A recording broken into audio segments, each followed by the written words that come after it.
কাদল বরণ টিয়া সময় হলে যাইবা চলে এই দুনিয়ার সব ধুয়া কত যত্নের পাখি তুমি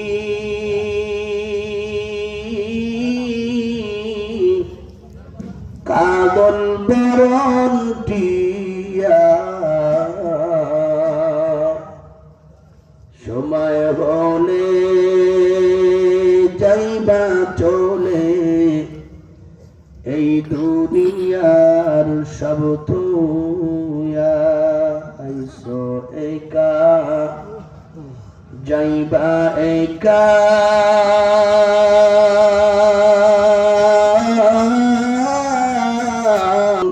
কেহ যাইবে না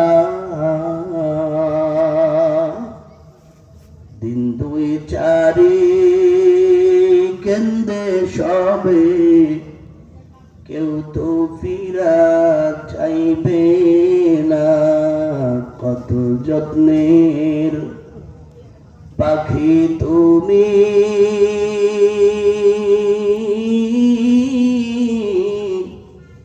কাদল বরণ টিয়া সময় হলে যাইবা চলে এই দুনিয়ার সব তুয়া আত্মীয় স্বজন আসবে সবে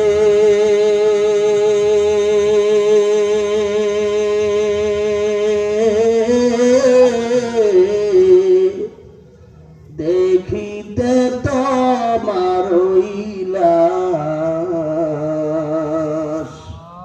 সাজাইতে তোমার বাসর কাটবে সুপের কাচাবা আত্মীয় স্বজন আসবে সবে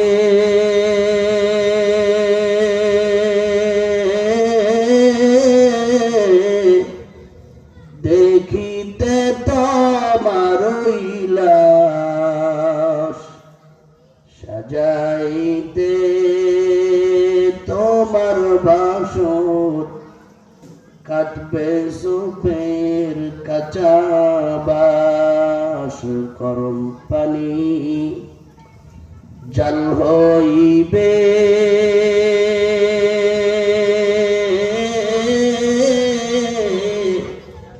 তোমার গোসলেরই লাগিয়া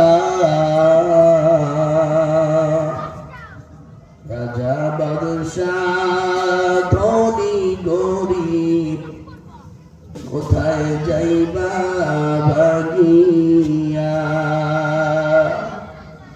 কত আদর করত তোমার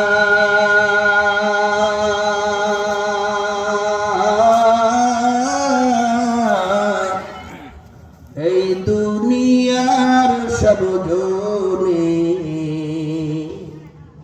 সবাই মিলিয়া রাখবে তোমার বাড়ির নামায় গুরুস্থানে বাঁশের ছাউনি মাটির দিয়া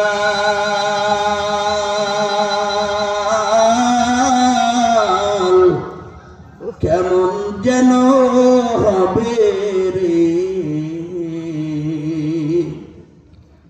একা একা থাকতে হবে অন্ধকার কবরে আল্লাহ আল্লাহ আল্লাহ আল্লাহ জোর আল্লাহ আল্লাহ আল্লাহ আল্লাহ আল্লাহ আল্লাহ আল্লাহ আল্লাহ আল্লাহ লা ইলাহা ইল্লাল্লাহু মুহাম্মাদুর রাসূলুল্লাহ সাল্লাল্লাহু আলাইহি ওয়াসাল্লাম। সকলে পড়ি সাল্লাল্লাহু আলাইহি ওয়াসাল্লাম। কিন্তু নমরুদ যতই চক্রান্ত করছে, লক্ষ লক্ষ শিশু বাচ্চাকে মারছে, কিন্তু পারে নাই। ইব্রাহিম পয়গম্বর দুনিয়ায় চলেই ঠিক তেমনি ভাবে হযরতে মূসা আলাইহিস সালাতু ওয়াস সালাম দুনিয়ায় আসবে না, আসা যাবে না, আনা হবে না। এটার জন্য যত চক্রান্ত, ষড়যন্ত্র, যত কলা কৌশল যা ছিল সব ফেরাউন করছে। কিন্তু হযরতে মূসা আলাইহিস সালাতু ওয়াস সালামকে দুনিয়া আসা থেকে ফিরাইতে পারে নাই। কথা ঠিক না? ঠিক। হত্যাকে দুনিয়ায় চলে আসছে, অতএব তারা বাঁচতে দেওয়া যাবে না। এই জন্য বনী ইসরায়েলের মধ্যে যত শিশু বাচ্চা আছে সকলকে হত্যা করে। হত্যাও করছে বনী ইসরায়েল বংশ। মূসা আলাইহিস সালাতু ওয়াস সালামের বংশের নাম কি? বনী ইসরায়েল। যেমন আপনাদের এখানে কয়েকটা বংশ আছে, তার মধ্যে একটা বংশ আছে গাজী, কাজী, ঠিক না? এরা তো বড় বংশ নাকি? কথা বললাম, এরা বড় বংশ না? আরো কয়েক বংশ আছে। তো বনী ইসরায়েল আর কিপ্তি। বনী ইসরায়েল হলো কি হযরতে মূসা আলাইহিস সালাতু ওয়াস সালামের বংশের নাম, আর কিপ্তি ফিরাউনের বংশের নাম ছিল। এই বনী ইসরায়েলের ঘরে কোনো শিশু বাচ্চা থাকবে না। যাকে পাবা, যদি শিশু ছেলে হয় তাহলে তাকে হত্যা করা। ঠিক তাই করা হলো। কোনো বনী ইসরায়েলের ঘরের মধ্যে শিশু বাচ্চা রাখতে দেওয়া যাবে না। কিন্তু মূসা আলাইহিস সালাতু ওয়াস সালাম তো দুনিয়ায় চলে আসছে মায়ের কোলে। মা কোলের মধ্যে বসে রুটি বানাইতেছে। এদিক দিয়ে এলাকায় পুরা শোরগোল চালু হয়ে গেছে। ফেরাউন বাহিনী আইসা আমাদের বনী ইসরায়েলের ঘরে যারে পায়, যেই শিশু পায় তারে ধরে মাইরা তারপরে প্যাকেট পড়ে, আগে মারে, তারপরে প্যাকেট করে। হযরতে মূসা আলাইহিস সালাতু ওয়াস সালামের মার কোলে হযরতে মূসা আলাইহিস সালাতু ওয়াস সালাম। দেখবেন দুনিয়ার মধ্যে মায়ের কাছে শিশু দেখতে যেমনই হোক, মায়ের কলিজার টুকরা। হে ব্যাং হোক আর চ্যাং হোক, যাই হোক, ওটা কি মায়ের কলিজার টুকরা। আর মূসা আলাইহিস সালাতু ওয়াস সালাম তো ব্যাং আর চ্যাং, এত সৃষ্টির মধ্যে একটা সুন্দর সৃষ্টি। যদি বলেন ঠিক নেই।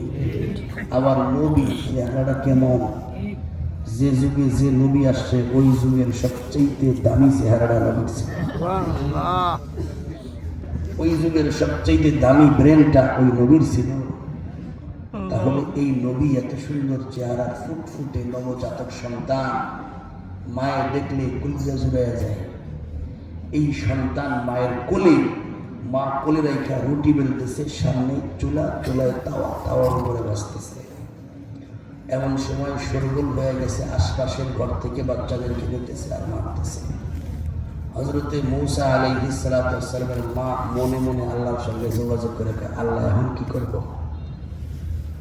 এ পর্যন্ত কত চেক, কত বাধা, সমস্ত বাধার পরেও মূসা আমার গর্ভে চলে আসলো, আমার গর্ভ থেকে বেরো হইল, কেউ টের পাইল না। এখন তো ঘর পুরা চেক দেয়। চিরুনি অভিযান। কি অভিযান? চিরুনি অভিযান। যেটা চিকন, বেশি চিকন, হুকুম থাকতেই দেবে না, লিহি পর্যন্ত বাইরে যায়। এর কি করে? চিরুনি অভিযান। বেলা, বড়, বুড়া যা আছে নিট সব। এখন আমি কি করব? আল্লাহ কয় মূসাকে রাখার দায়িত্ব হলো আমার। যত চিরুনি অভিযান তো, আর যদি চুম্বকী অভিযান থাকে হেলেও কিছু না। চিরুনির সেইটা চুম্বক আরো বেশি আকর্ষণ না? কয় লোহা, এই চুম্বক আগে আমরা ছোট সময় করতাম কি, বালু উপরে দিয়ে কাগজের উপরে দিয়ে নিচে চুম্বক দিয়ে বসতাম। ঘষার পরে বালি ছেড়ে যেতাম। এই বালির ভিতরে যে লোহার কিছু কণা আছে এইগুলো থেকে দিতাম। এটা ঠিক নেই। তো আল্লাহ কয় জিম্মাদারি আমার। কয় বুঝলাম তো তোমার জিম্মাদারি, সব কি হয়ে গেছে। কথা মনে মনে আগার দূরম বা জিসমানি ফারাগাত বারহানি তোমা দমদার মোলাকাত। মনে মনে কথা বলতেছে মূসা পয়গম্বরের মা। আল্লাহরে কয় মালিক আল্লাহ, আমার কোলের মাঝে আমার কলিজার টুকরা মুসা, যারা দেখলে চক্ষু শীতল হয় না, শুধু অন্তর পর্যন্ত জুড়ে। আল্লাহ তো আমার ঘরের কাছাকাছি চলে আসছে ফিরআউন বাহিনী। আল্লাহ কয় মুসার আমারে টেনশন করিও না, জিম্মাদারি আমি আল্লাহ। আল্লাহ তো আমার ঘরের দুয়ারে গেছে, টক টক করতেছে ফুলমুনি। আল্লাহ কয় খুলে দাও। কয় সন্তান কি করব? কয় কোথায় বসা? কয় চুলার সামনে। কয় চুলার ভিতর কি করে? কয় আগুন জ্বলে। কয়ের মধ্যে ধুয়ে দাও। আগুন চুলার মধ্যে, তার মধ্যে রেখে দাও। মুসা পয়গম্বরের মা, সে তো মুমিন, আল্লাহকে মানে। এ পর্যন্ত আল্লাহ পাক রব্বুল আলামিন অনেক কুদরত ছেড়েছে। কারণ গর্ভে সন্তান ছিল, মায়ের গর্ভে সন্তান থাকলে মুসার বেশি উষা হয়, কুমুকার বেশি উষা হয়। কিন্তু মুসা পয়গম্বরের মার গর্ভ তো উষাই হয় না। এজন্য মুসা পয়গম্বরের মা বলতেছে মালিক আল্লাহ, আগুন জ্বলতেছে।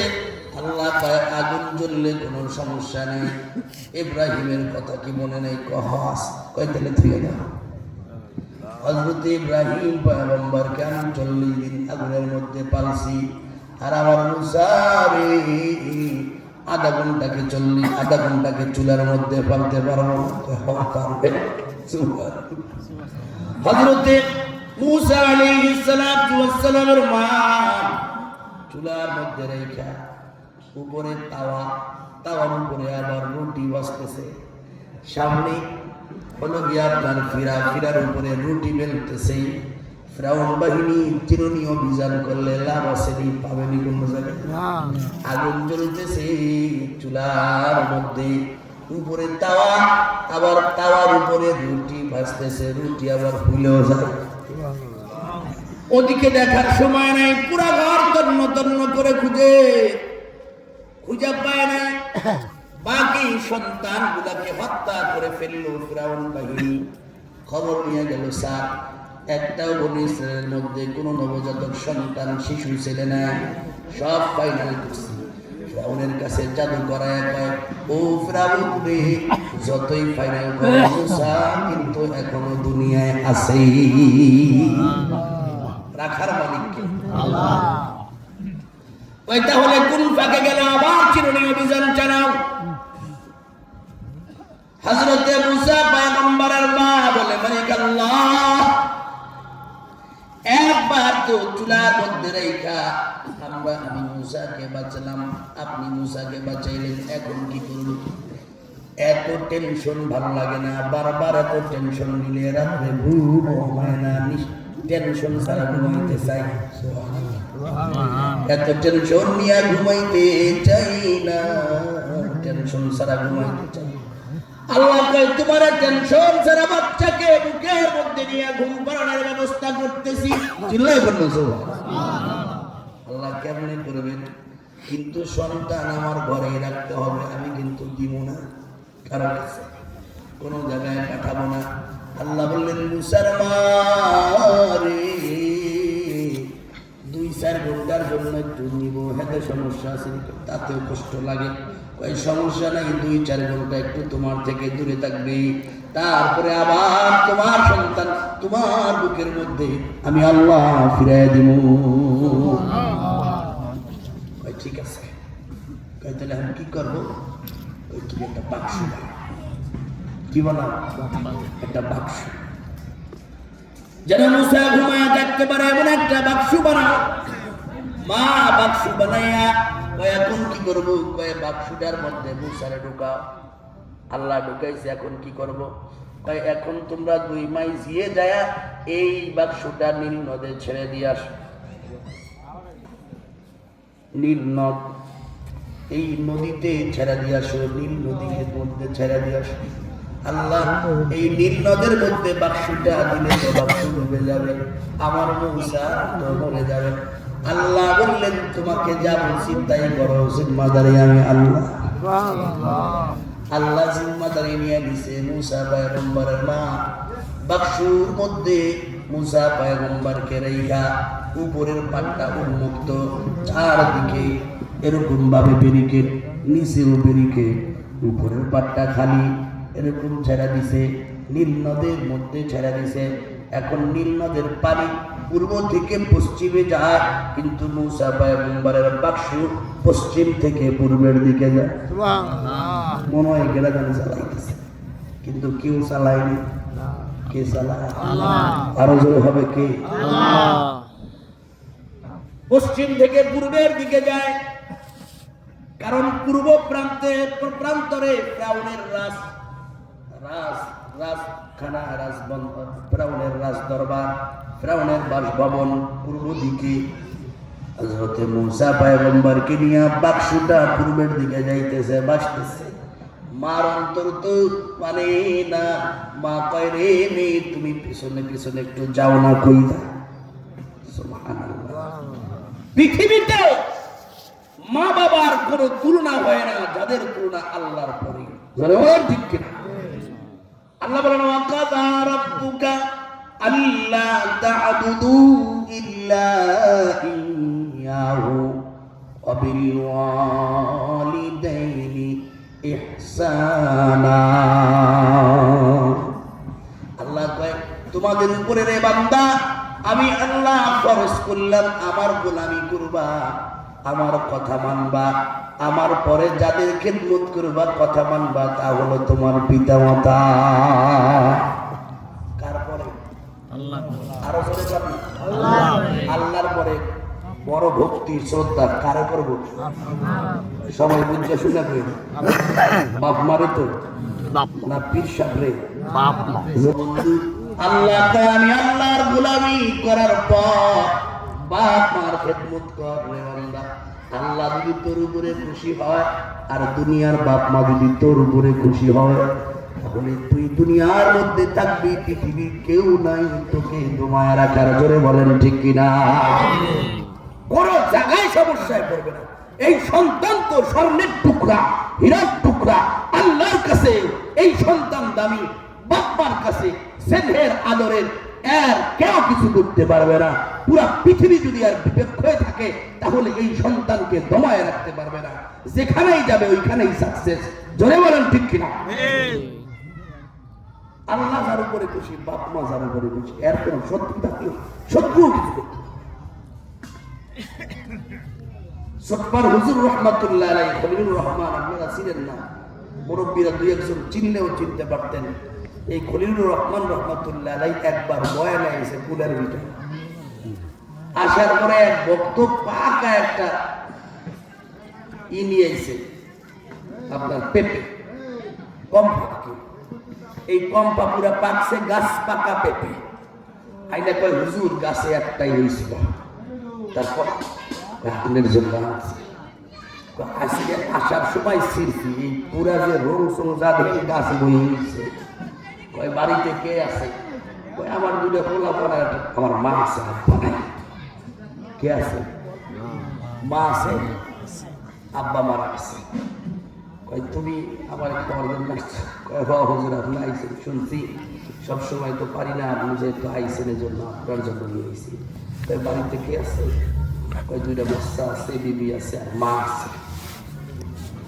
এই যে কমপ্লাটা হইল এই পর্যন্ত বড় হইল, তোর মায় দেখে নাই? দেখছে। পাকছে দেখে নাই? দেখছে। আজকে সিল্লি দেখে নাই? দেখছে। ওই কপাল পোড়া তুই মায়ের না খাওয়াই আমার জন্য কেন বাড়িটা? এই কম্পা আমার মতো 14 হুজুরে খাওয়াইলে জানা হবে, মায়ের এক পিস খাওয়াইলে সেটা বেশি। সুবহানাল্লাহ। আর কিছু বাবা আছে তো কিছু থাকতে কিছু পাবি না, কিন্তু থাকতে কিছু পাবি না। কি দে? সব কপাল করা। ये हाल तेरा चाल है, मकसद तेरा माल है, लाखों को हमदा कर दिया, अजीब तेरा चाल है। এগুলো দুনিয়ায় হালকা আমাদের ধান্দা। জোরে বলেন ঠিক নেই? তো বলতেছিলাম মা কার মা? মুসা পয়গম্বরের মা। উনি যায় মানে না, কই যায়? সন্তান আমার কোথায় যায়? কোন দিকে যায়, যা আমি হযরত মুসা পয়গম্বরের বোনের নাম ছিল মারিয়াম, নাম কি? মারিয়াম রে যা যা, তোর ভাই কোথায় যায় দূর থেকে দেখবি, কাছাকাছি যাইস না, যেন সন্দেহ করে না করে। যদি সন্দেহ করে আমার মুসার উপরেও সমস্যা হবে, তোর সমস্যা হবে, আমাদেরও সমস্যা হবে। অতএব দূর থেকে দেখবি, কাছে যাবি না। হযরত মুসা পয়গম্বরের বোন মারিয়াম মনটা শান্তি হইছে।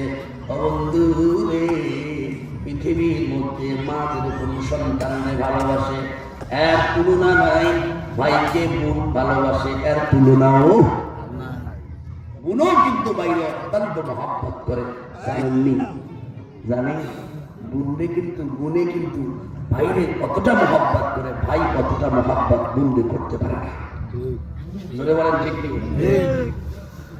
হযরত মারিয়াম মুসা পয়গম্বরের বোন দূর থেকে দেখতেছে, ভাইয়ের সিন্দুকটা জ্বলতেছে, বাক্সটা জ্বলতেছে। এদিক দিয়ে আল্লাহ পাক রব্বুল আলামিন হযরত আসিয়ার অন্তরের মধ্যে নদী দেখা একটু হাউস লাগায় দিল। নদী দেখবে, নদীর বায়ু খাইবে, বাতাস গ্রহণ করবে, এই হাউসটা ভিতরে দিছে। এখন এদিক দিয়ে আসিয়া পয়সা আমার কাজ আছে নি? কয় হ।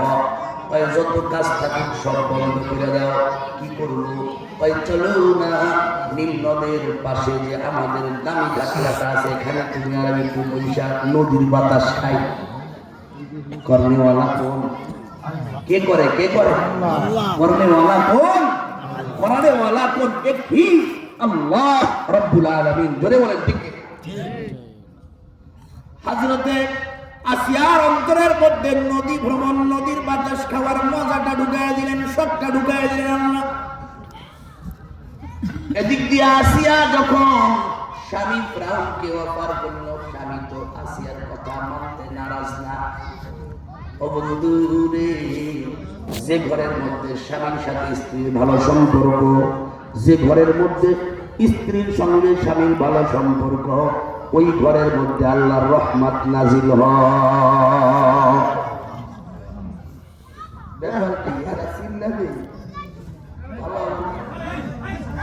একজন এত পারলে মোহাম্মত দিয়ে নিয়ে আসে, কারণ এর এক সময় বড় হবে, মনে করবে যে আমার অমুক টাকায় কিন্তু গায়ে দিয়েছিল, সর এ জীবনও বলবে না, ঠিক নেই। আর ওরা না গাইলে যদি মোহাম্মত নিয়ে যদি ও বাজার তুমি ফাইজলামি না করে আসো, আমরা একসাথে এদিকে ফাইজলামি করে না, এইটাও আজীবন মনে থাকবে। জোরে বলেন ঠিক কিনা? তখন আপনারা দেখলে ভিন্ন একটা শ্রদ্ধাবোধ কাজ করবে। শিশু তো কাদামাটির মতো। কিসের মতো? কাদামাটি। যেমন করবেন তেমন হবে, যেমন করবেন অমনি হবে। এই জন্য বুঝ দেন, বুঝ সান্ত্বনা দিয়া, বুঝ দিয়া নিয়ে আসা বসা। তো যে সন্তান গুলা, যে বাড়ির মধ্যে স্ত্রী এবং স্বামীর মধ্যে সুসম্পর্ক, উঠায় আর বেড়া বেলায় কেমনে বউরে দুই বার দিয়া বেড়া, এর চাইতে কাপুরুষ নাই। বউ মারার জিনিস না, স্ত্রী মারার জিনিস না। আর স্ত্রী তো এমন হওয়া চাই যার দৃষ্টিতে, যার কথায়, যার চাউ। মক্কার সব মানুষগুলা ঘুমায় গেছে, কেউ জাগরণ নাই, সব মানুষ ঘুমানো। গোয়ালের গরুগুলা ঘুমায়, খোপের মুরগিগুলা ঘুমায়, গাছে থাকা পাখিগুলা কিচির মিচির ডাক বন্ধ করে দিয়ে ঘুমায়। পোকামাকড় দীর্ঘ রাত পর্যন্ত চলাচল করার পরে ক্লান্ত হয়ে গেছে। পোকামাকড় গুলা আবার গদে ঢুকে গেছে, গর্তের মধ্যে ঢুকে গেছে, মানে একেবারে গভীর রাত। এমন সময় হযরতে মুহাম্মদুর রাসূলুল্লাহ সাল্লাল্লাহু আলাইহি ওয়াসাল্লাম হাঁটতে হাঁটতে ঘরের দরজার সামনে এসে করাঘাত করছেন। দরজার করাঘাত যখন করছে, দরজার করাঘাত প্রথম করার সাথে সাথে দরজা খুলে দিয়ে ভিতর থেকে হযরতে খাদিজা রাদিয়াল্লাহু আনহার ঘুমের আওয়াজ শুনছেন, নাক ডাকার আওয়াজ। নিশিরাত কিন্তু ডাক একটা এখনো দেয় নাই, মাত্র দরজার সামনে এসে করাঘাত করছে। হযরতে খাদিজা রাদিয়াল্লাহু তাআলা আনহা আল্লাহর রাসূলের বিবি, বয়স তার এখন হইল, এখন তার বয়স হইল 57 বছর। কত বছর?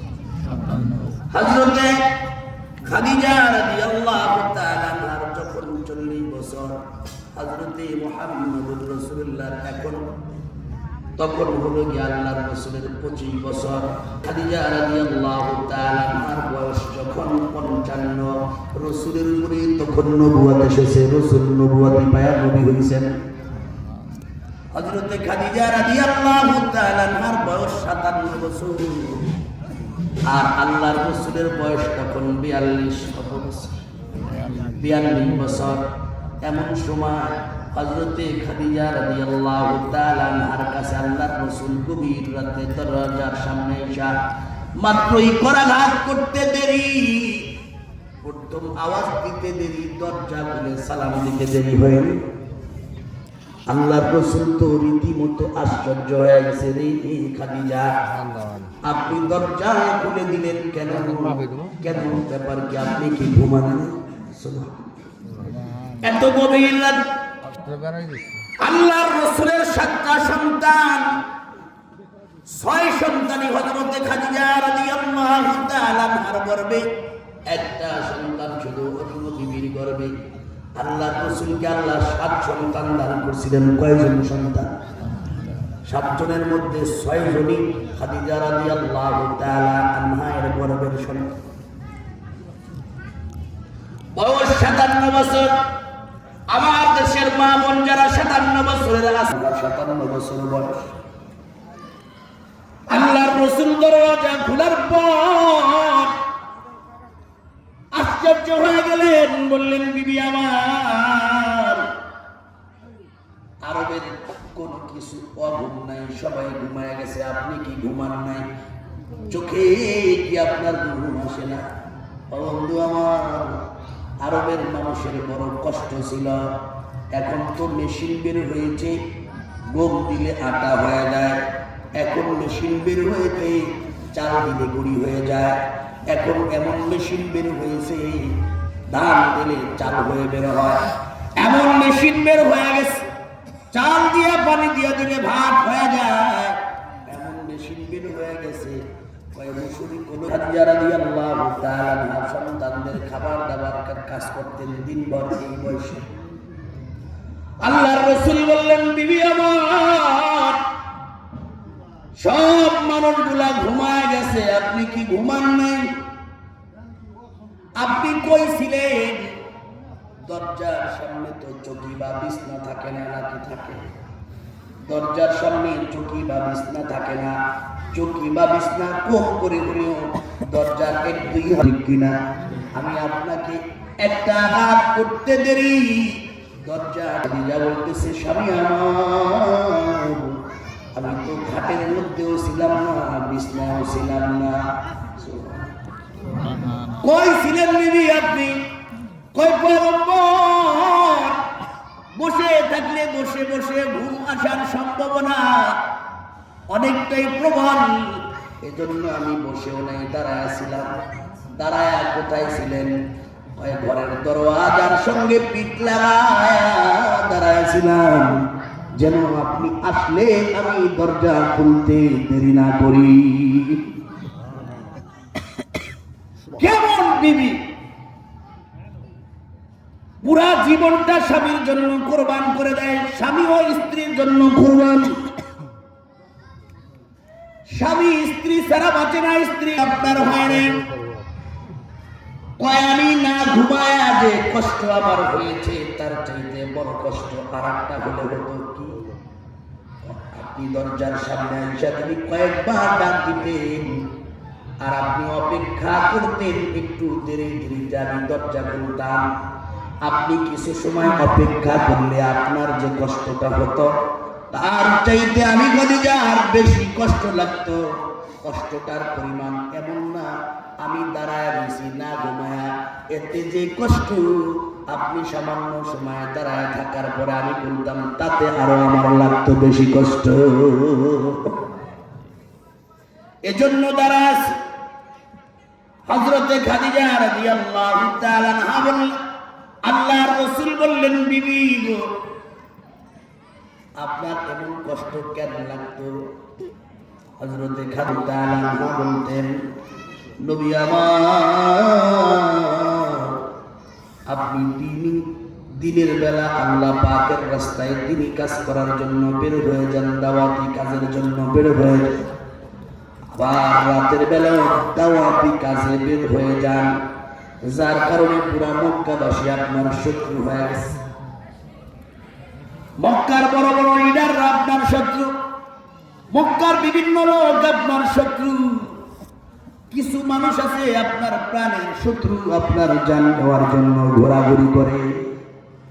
আল্লাহর রাসূল নাকি যদি কোনো মানুষ আঘাত করে, আঘাতে জর্জরিত, ব্যথায় জর্জরিত হয়ে যদি দাঁড়ায় থাকে, আর ঘরে ঢুকতে যদি দেরি হয়, আর কষ্ট যদি আপনি পান, আর এই প্রশ্ন যদি কিয়ামতের দিনে আমার আল্লাহ মনে করে, আমি কি জবাব দিব? এজন্য আমি আরামের ঘুমকে হারাম করে দিয়েছি। লা ইলাহা ইল্লাল্লাহ, লা ইলাহা ইল্লাল্লাহ। হযরতে রাসূলুল্লাহ সাল্লাল্লাহু আলাইহি ওয়াসাল্লাম মোদিন দোয়া করলেন আল্লাহর কাছে, আল্লাহ গো, আমার বিবি খাদিজা আমাকে এত এত ভালোবাসে, আপনিও আপনার বান্দি খাদিজাকে এর চাইতে বেশি ভালোবাসা দেখায় দিয়ে। আল্লাহ কয়, নবী আমার, আপনিও জানা দেন, দুনিয়ার মধ্যে যদি কোন বিবির জন্য, স্ত্রীর জন্য স্বামী আমি আল্লাহর কাছে দোয়া করে, আমি আল্লাহর কাছে কোন স্বামী তার স্ত্রীর জন্য যে কোনো দোয়া করে, আমি আল্লাহ ওই স্বামীর দোয়া কবুল না করে পারি না। স্ত্রীর জন্য স্বামীর দোয়াকে আমি আল্লাহ কবুল করে নেই। স্বামী তো স্ত্রীর জন্য আল্লাহ বড় নিয়ামত করে রাখছেন, বড় নিয়ামত। আল্লাহ কত ফজিলতের কথা বলছে। আল্লাহর রাসূল বলেছেন, যদি আল্লাহ শিরক না হতো তাহলে প্রত্যেক বিবিকে বলে দিতাম স্বামীর সিজদা করো। কিন্তু শিরক যে, এজন্য সিজদা করা যাবে। কোন স্ত্রীকে খুশি রেখে স্বামী যদি মারা যায়, স্ত্রী যদি সাক্ষী দেয় আমার স্বামী উত্তম, আল্লাহর রাসূল বলেন আল্লাহ পাক রব্বুল আলামিন তার স্বামীকে উত্তম মনে করে জান্নাত দিয়ে দেন। এজন্য স্ত্রী স্বামী সম্পর্কটা একটু সুন্দর করা দরকার। জোরে বলেন ঠিক নেই? আরো জোরে বলেন ঠিক কিনা? অদস্তুরে যখন আসিয়া বলল স্বামী, রাউন্ডে মনে আছে নি? খারাপ লাগতেছে আপনার কাছে? ওয়াজ কিন্তু শুরুই হয় নাই, মনে আছে নি? ওয়াজ কিন্তু শুরুই করি নাই, এই কথা বলতেছে আর কি, এরপরে ওয়াজ করতেছে। হযরতে আসিয়া যখন বললেন ফিরাউনকে, ফিরাউন তো স্ত্রীর কথা না শুনে পারে না। শিক্ষিত মানুষ যতই ফাজিল বোর কাছে আবার সোজা বলেন ঠিক বোর ভিন্ন কথা কয়, ঠিক আছে বিবি চলো, দুই জনে যাইয়া দুই পাশে বসে, দুই সিঁড়িতে দুইজন মুখামুখি চোখাচোখি, একজন এই পাশে আর একজন এই পাশে চোখাচোখি।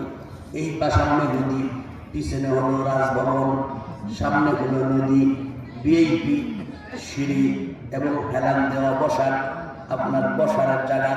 দুইজনের চোখাচোখি করে বসেছে। হঠাৎ করে এমন সময় যখন নীল নদের দিকে দৃষ্টি পড়েছে, আসিয়া তাকায় দেখে সুন্দর একটা বাক্স ভেসে ভেসে আসতেছে। কিন্তু বাক্স যতটাই সুন্দর, তার থেকে ভিতর থেকে কি যেন একটা সুন্দর একটা আলোর কিরণ দেখা যায়। ভিতরে কৌতূহল জাগলো, বাক্সের মধ্যে কি হতে পারে। এই নিয়ত করে হযরতে আসিয়া নিচে নামলেন, সিঁড়ি থেকে সিঁড়ি বেয়ে নিচে নামলেন, পানির কাছাকাছি নামলেন। ভালো করে তাকায় দেখলেন, কিছু সময় অপেক্ষা করলেন, দেখতেছি ভাসতে ভাসতে বাক্সটা একেবারে তার কাছাকাছি চলে আসছে। হযরত আসিয়া তাকায়া দেখি সুন্দর একটা বালক, সুন্দর একটা শিশু হাত পা বুলাইয়া নাচতেছে, খেলা করতেছে আর কলকল করে হাসতেছে, যার চেহারার কিরণে আলোতে পুরা বাক্সটা আলোকিত হয়ে গেছে। সুবহানাল্লাহ। হযরত আসিয়ার এই হাসি দেখে অন্তরের মধ্যে মহাব্বত তৈরি হয়ে গেল। আসিয়ার ভিতরে কেমন যেন একটা আকর্ষণ সৃষ্টি হলো। আসিয়া এদিক সেদিক না তাকাইয়া বাক্সর থেকে শিশু মূসাকে কোলে নিয়া মুখের মধ্যে চুমা লাগাইছে, কপালে চুমা লাগাইছে, বুকের মধ্যে লাগলো, বুকের মধ্যে নিয়ে যখন জড়ায় ধরছে, এত মহাব্বত মনে হয় পৃথিবীর সব মহাব্বত এই সন্তানের মহাব্বত হযরতে আসিয়ার বুকের মধ্যে চলে এসেছে। করনেওয়ালা কে? আল্লাহ। আরো জোরে হবে কে? আল্লাহ। হযরত আসিয়া দৌড় দিয়ে ফিরাউনের কাছে আইছে, দেখছনি আমার আশা পূরণ করেছে, আমার সন্তান পর্যন্ত হয় না, প্রায় 15-20 বছর হলো আমাদের সংসারের বয়স, কোন সন্তান আমাকে দিতে পারো নাই, আমার নাই, অথচ তুমি পুরা পৃথিবীর আল্লাহ সঙ্গে বয়ে রয়েছো, আমার একটা সন্তান পর্যন্ত এ পর্যন্ত দিতে পারো। এই যে দেখছো প্রত্যেকে যেন একটা ছেলে আসে, এত সুন্দর ছেলে, জীবনে কত শিশু দেখলাম, কিন্তু এত সুন্দর শিশু আমি আমার জীবনে দেখি না। ফেরাউন ভাই দেখি কই তাই কাছাকাছি ফেরাউন যখন নিছে মুসা আলাইহিস সালাম আল্লাহর দুশমন করে দেয়, মুখের মধ্যে যখন চুমা দিতে দেয়, ছোট্ট 5-7 দিনের শিশু ছোট্ট করে একটা চট দিছে, ফেরাউন ভাই তাড়াতাড়ি বইয়া পড়ে গেছে, নিচে পড়ে গেছে। ফেরাউন কয় তুমি কারে করে নিছো, তাড়াতাড়ি নামাও, আমার এই পাশের এই চোয়ালের দাঁতগুলো নড়াচড়া শুরু করছে। হযরত আসিয়া কয় আর কি একটা লিমিট আছে, কোন ধরনের আর কি করে তো আত্মসা করতে পারে, কয় তুমি বুঝবা না, তাহলে এমন কেন বলবে, কয় রাইতে মনে হয় কোনো সমস্যা হয়েছে, আর দোষ দিও না। আল্লাহ কয় আবাকারু আবাকারাল্লাহ ওয়াল্লাহু খায়রুল মাকিরিন। জোরে হবে আল্লাহু আকবার। আসিয়া কয় সব বাদ দিবা, এখন এই কোলাটারে নিয়ে বাড়ি ছিল, আল্লাহ কোলা পাঠাইছে, তুমি তো দিতে পারলা না, কিন্তু কিসমতে আমার কোলা ছিল, এজন্য চলে আসছে আমার কাছে, এরে ফিরে যাবে না। আসিয়া কয় সন্তান নিয়ে বাড়ি চলো। ফেরাউন কয় কার সন্তান কোত্থেকে আসলো, খবর আছে? হতে পারে বনি ইসরায়েলের কোন সন্তান, বাঁচার জন্য পাঠায় দিছে, এই বনি ইসরায়েলের সন্তান তো নেওয়া যাবে না। কয় যদি সন্তান আমি রাখতে পারি, ওয়াদা দাও আজকে দিনের মধ্যে তুমি আমাকে একটা সন্তান দেবা, এর চাইতে ভালো রাজি আছো? যদি না রাজি হও তাহলে কিন্তু গোপন কথা বাস করে দেব। দেখছেন ফেরাউন কয় আল্লাহ আছে ভালো, এরা যদি গোপন কথা কয় তাহলে তো বিপদে পড়ে যাবে না, ঠিক আছে তবে একটু সুফি চাপি, একটু চাপাইয়া ঘরের ভিতরে রাখবো, একটু জ্ঞান না। আল্লাহ কয় ঢুকাও খালি করে, কেমন সুফি চাপি সব বাদ করে দেব। সুবহানাল্লাহ। ঘরের মধ্যে যখন হযরতে মূসা পয়গম্বর, শিশু মূসা পয়গম্বরকে ঘরের মধ্যে ঢুকাইছে, হযরতে আসিয়া নিজের বিশেষ রুমে যখন ঢুকাইছে, আল্লাহ পাক রব্বুল আলামিন মূসা পয়গম্বরের পেটের মধ্যে ক্ষুধার যন্ত্রণা চালু করে দিয়েছে।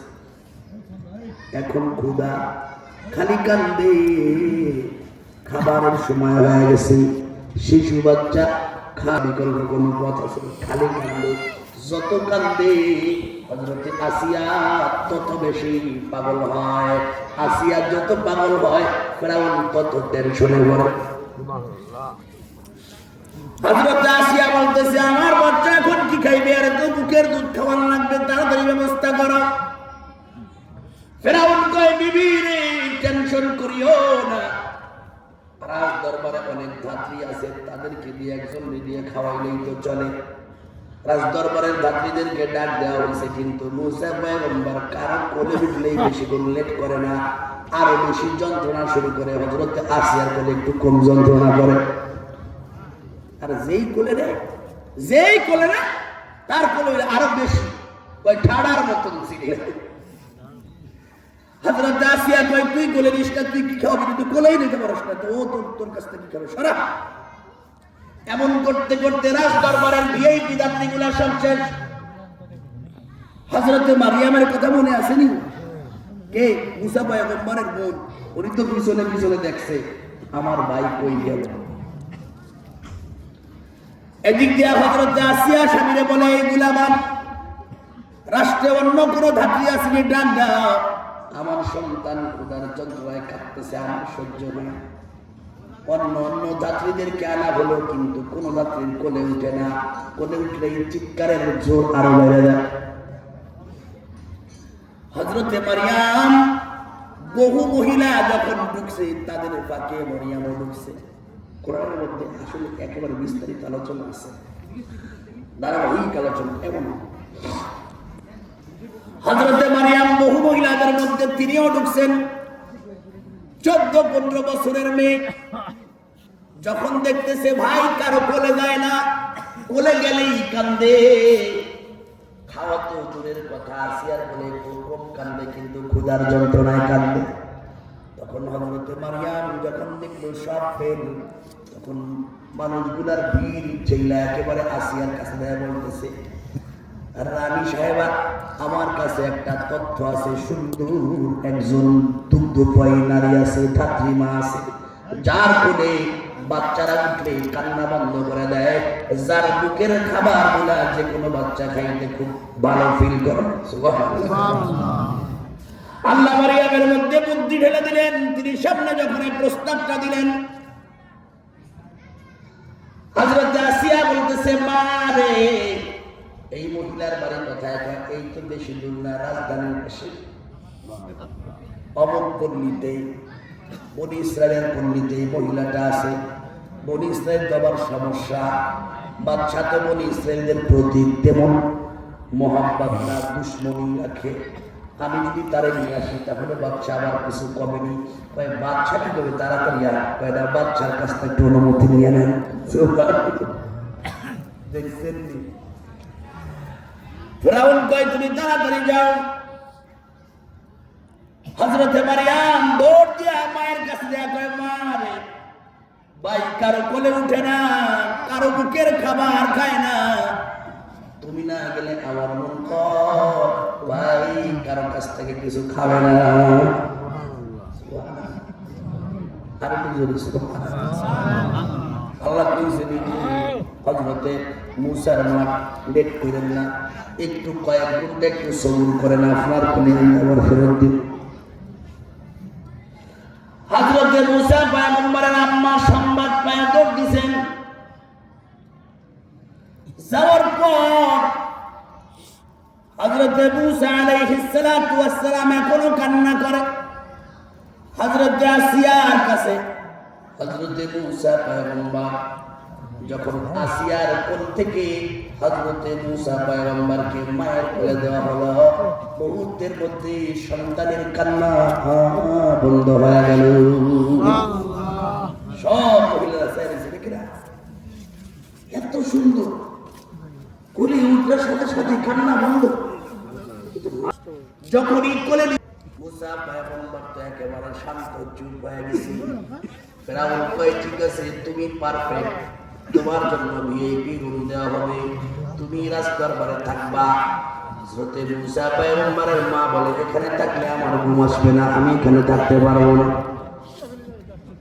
কই দাও ভাই, যদি আপনার দয়া ধর্ম হয়, এই সন্তানটা যদি পালতে মনে চায় আমারই দিয়া